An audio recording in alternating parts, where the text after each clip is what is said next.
Vou falar a história do quarto rei mago. Então conta uma história do passado que existia um quarto rei mago. Esse mago, de nome Aquidaban, tinha também combinado a se unir aos demais 3 reis magos para ir até Belém para encontrar o menino Jesus, o menino Deus. E ele combinou com os outros 3 reis magos para ir lá, mas ele não conseguiu chegar no encontro até os reis magos para viajar, porque no caminho ele encontrou uma pessoa enferma, outras pessoas doentes, e ele sentiu-se no dever de ajudar e auxiliar aquelas pessoas enfermas que estavam no caminho.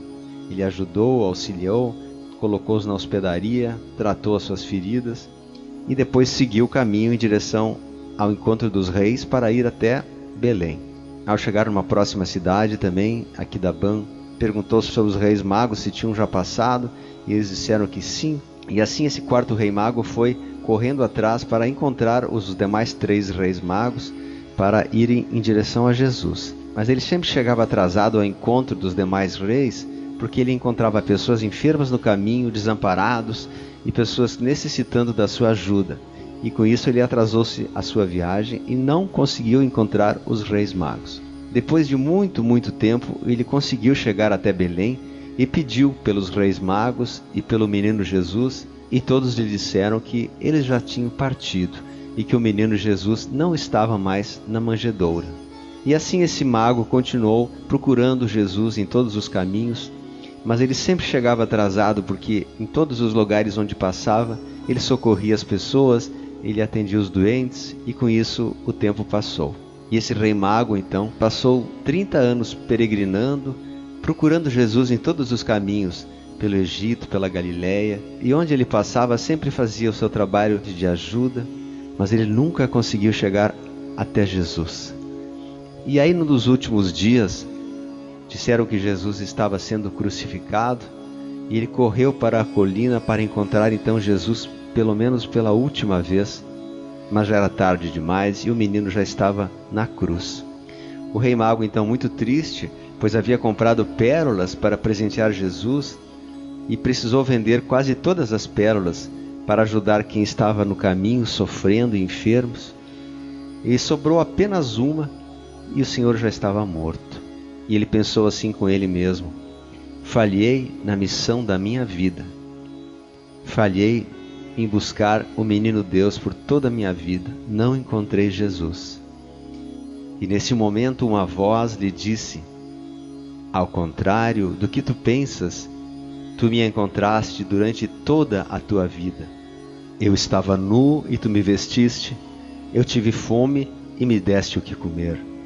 Eu estava enfermo e tu me socorreste. Eu estava em todos os necessitados do teu caminho, e eu recebi com alegria todos os presentes que tu me deste. Muito obrigado por tantos presentes de amor. E essa foi a mensagem que o anjo deixou no coração desse quarto rei mago. Tem um trecho de Mateus 25:41 que diz exatamente essas palavras, que um dos servos que tinha sido eleito por Deus ouviu da voz do Senhor: quando eu estava com fome, sede, estava sem roupa, enfermo, tu me visitastes. E o servo respondeu a Jesus: quando que estivesses com fome, com sede, sem roupa, e eu te visitei? E Jesus respondeu: em verdade vos digo que quando fizestes isso a um desses pequeninos, fizestes a mim. Então segue o teu caminho dos justos para a vida eterna. Esse texto é muito forte mesmo e toca o coração da gente. Então esse quarto mago passou a vida inteira procurando Jesus fisicamente, mas ele estava encontrando Jesus nos pequeninos, em todos aqueles que ele encontrou ao longo do caminho, nos enfermos, nos doentes. Eu posso ir mais além, dizer que ele encontrou Jesus quando ele dominou a sua impaciência, a sua ira, a sua raiva, todos os seus egos negativos, sendo muitas vezes desprezado e injustiçado pelas pessoas. Isso pode se aplicar muito à nossa vida. Quantas vezes a gente está diante de situações, desafios que a gente precisa vencer, e cada um desses desafios vai fazer a nossa alma crescer muito, evoluir em direção a Deus. Como eu já falei em outro áudio, a espiritualidade se baseia no seguinte tripé: o conhecimento, a devoção e a prática.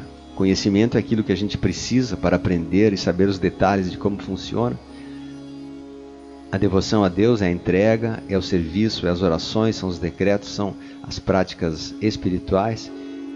E a prática é o convívio com as pessoas e com os nossos próprios egos. Quanto realmente a gente está aplicando isso nas nossas atividades diárias. Então é importante que haja essas três coisas funcionando. Então é importante a gente equilibrar. Só que aí é um detalhe. Para algumas pessoas existe necessidade maior de um desses itens do que outro. Por exemplo, há uns que somente fazem as práticas, servem o próximo, são pessoas caridosas, boas, mas não têm o conhecimento, não têm tanta entrega, tanta devoção a Deus. Fazem isso porque o seu coração mesmo é bom e ele sente o chamado de buscar e também vigiar o seu coração, a sua intolerância e os seus egos. Ela já está seguindo a Deus mesmo não sabendo.